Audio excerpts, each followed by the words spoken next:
So, a Real Housewives of Orange County star, Noella Bergener, claims she and her son are now squatting in their 10,000 square foot mansion after her estranged husband cut off all her credit cards. So, I thought this would be a pretty interesting thing to kind of go over because there's probably so many different turns in this kind of story. But also, side note, any house that's like 10,000 square feet plus is considered a mansion. So the reality star claimed in December that her husband and partner of 6 years, James Bergener, abandoned her and their 2-year-old autistic son earlier in the year, and on Tuesday told US Weekly she still does not have access to her finances. So I have access to one singular credit card, the 36-year-old claimed. It's a number that's through Instacart at Amazon. We're just buying everything we can through Amazon, like stocking up on a year's worth of diapers. She continued, he could shut it off at any moment, then I literally would have to look at some serious options. There's been no changes in the finances. He's not paid rent. We're currently squatting in our 10,000 square foot mansion, which is very eerie.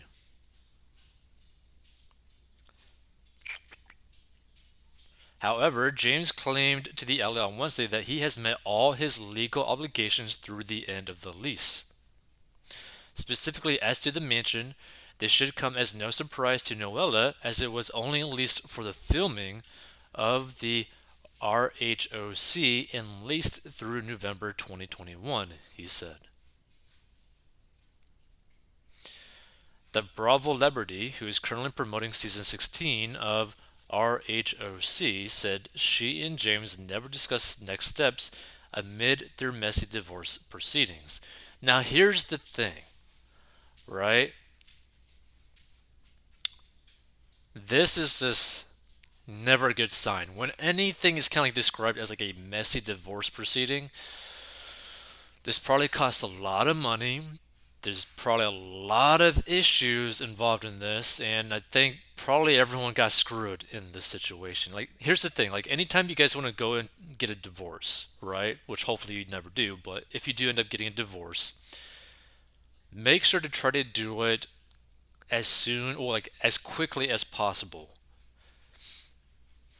And what I mean by that is because if you make a divorce very lengthy and very complicated, the amount of money that you're going to have to spend in legal fees is going to be disgusting. You're probably going to end like the divorce process, the legal process for that can literally bankrupt both the husband and wife, or like I should say the former husband and wife, for literally everything that they have. And they could end up getting into massive amounts of debt just to try to end it when they could just be like, hey, you know, I agree to this, you agree to this, we just split it like this, and then we just leave, and that's it.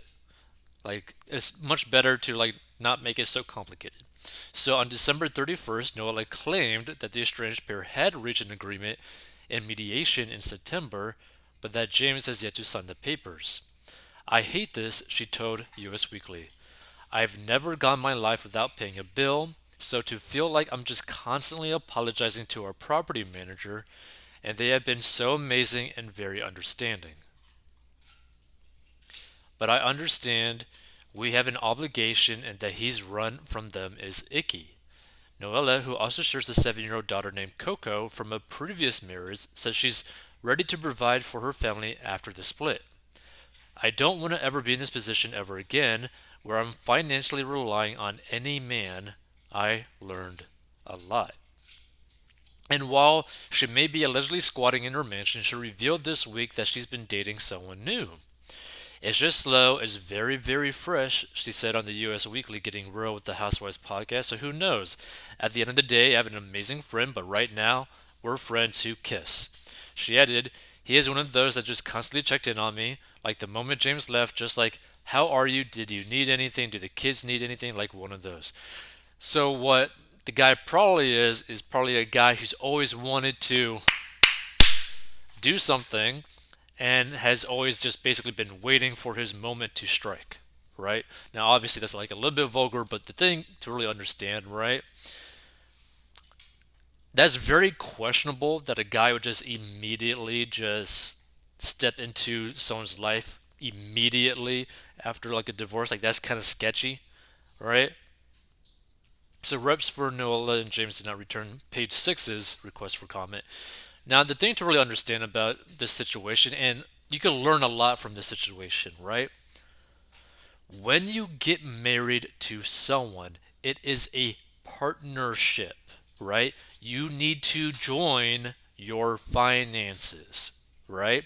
Now, there's nothing wrong with getting like a prenup if like the net worth difference between the two people are just completely massive. So what I mean by that is like let's say that you have like a net worth of like $1 million, but the person that you're potentially marrying has literally a negative net worth, right? Like they have like $100,000 in student loans. It makes perfect sense and is perfectly okay to get a prenup in that scenario because the net worth difference is just too dramatic, right? But that being said, once you tie that knot, you are partners, okay? Which means you need to join the finances, and that means you need to have access to all the accounts. You need to understand everything. You need to know how much money is coming in, how much money is going out. You guys got to like work together on the same goals. Because if you don't, you're not really a partnership. You're just basically two roommates kind of just playing grab ass, right? So it's just something that people really need to take more seriously. And I see this being way too common where either the husband or the wife end up basically doing all the finances. They have control over all of the finances, and the other spouse basically has no influence or like no connection with the finances, right? Like they don't have the passwords to the accounts. They just insert their card or like, swipe their card or just basically have like almost like an allowance from their partner, which is really disturbing, right? Like they're not your parent, right? They're not your babysitter. They're not your caretaker. They are your partner, right? 50-50. And that's something to really understand about this situation. And another thing, you should you should always feel like you are not reliant on another person, especially in a marriage, right? Because that gets into a very dark situation, like potentially that she's in, where you feel like you have really no options to you, where you might end up making very irresponsible choices or maybe potentially even risky choices just because you are basically banging your head against the wall or like you're cornered and you basically feel like you have no choices, right? Like this type of situation, right, is like a type of situation where a single mother might end up feeling tempted to do something like OnlyFans just so that she can make some money to pay bills so that she could take care of her kids, right? Like if someone wants to go and do that and they want to like create a side business doing something like that, not out of desperation, but because they want to do that, they have they just want to do that and potentially make a lot of money. That's one thing. But if you end up getting into a situation where you're going to be tempted to potentially do something like that because you feel like you're forced to, like you're doing something like that out of desperation, that could lead you down a pretty dark path. And that's what I always worry about when people don't have options available to them, right? And this is why, like, when you end up marrying someone, that's one of the biggest financial decisions that you'll ever make because they could literally make or break your financial situation, right? If you end up having a really good partner, you could end up like exponentially increasing your net worth, what you guys do for the community, all that kind of stuff. Or if you marry the wrong person, you could end up basically losing all of your money.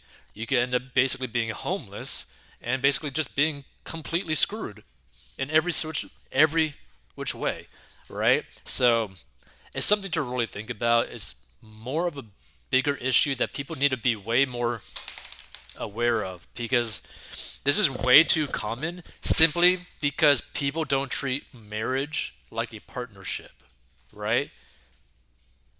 And the fact that she doesn't have access to the other accounts is sketchy as can be. But here's the thing, it all depends on what their actual agreement actually is and whether or not he actually signed it or not. But either way, if they are married, well, were married, right? Or if they're still married because if they still haven't technically divorced or whatever, they need to have joined their finances. Like she should have had passwords to these accounts, right? I this gets into that situation where like, hey, where's the money going? What is the password to this account? What's the password to the Amazon account? What's the password to your stock trading account? Oh, you got crypto. What's the password to that? Because think of it in a different way, right? Let's say that she was in a happy marriage, right? You'd want to have open access to everything. For example, if you were to pass away, you could log into these accounts and deal with the situation that's going to end up, propping up, like funeral expenses, how to transfer the money from that account to your own account to your kids and all that kind of stuff, right?